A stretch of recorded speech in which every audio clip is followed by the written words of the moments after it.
I feel like Mac told a special story about how that song was created, and he was not lying. That man had no sense of time. He was like Hunter S. Thompson. 3 o'clock in the morning was just the same as 3 o'clock in the Yeah. afternoon.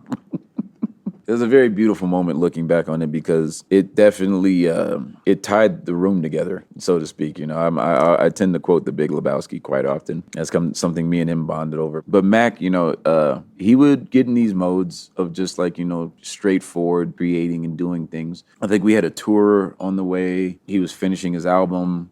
He had just gotten, I think, Good AM had come out maybe a few months, maybe a year or so prior. Mac very much had a vision for how he would present his music. He always was thinking 10 steps ahead. Okay. So as much as I would just be in the moment, this man was in the future. So in this moment with this bass line, I'm in my mind, I'm thinking I'm going to bed. It's 3 o'clock, 4 o'clock in the morning. It's my Bedtime. yeah, it's bedtime. It's like, all right, that's enough partying for like, all right, I'm going to take it down, go to sleep. And this was before I learned not to answer the phone at 3 o'clock in the morning. Yeah, if you're not dying, I'm not answering the phone. Matt calls me and I'm thinking that he's just, wanting to talk. What's up, man? He's like, what are you doing? That's always a trick question. I should have said I was on a plane to like, I don't know, like anything other than like chilling. But I was like, I'm not doing anything. What's up? Thinking he's having a deep conversation. He's like, I need you to play bass. I was like, Hell yeah. no, it was not like hell yeah at first. I was like, the level of disrespect, sir. I just came from your house. Why would you do this? It was one of those moments where it was like,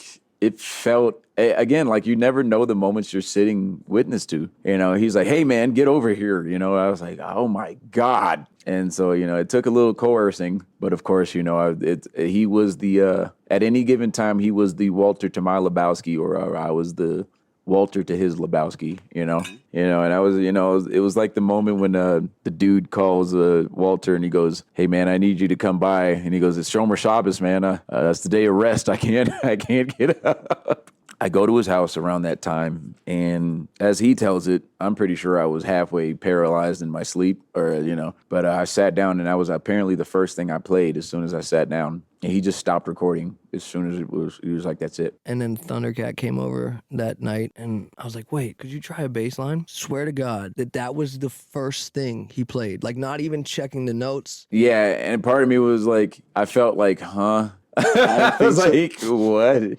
What? You made me come for this. Yeah, he just woke me definitely fully up. I had to put clothes on, and I think the rest was actually history in my life and his life and everybody in that moment that experienced that. And Dame Funk to Josh it was a moment that nobody knew that we were sitting on that would become definitively a mark he left on the world.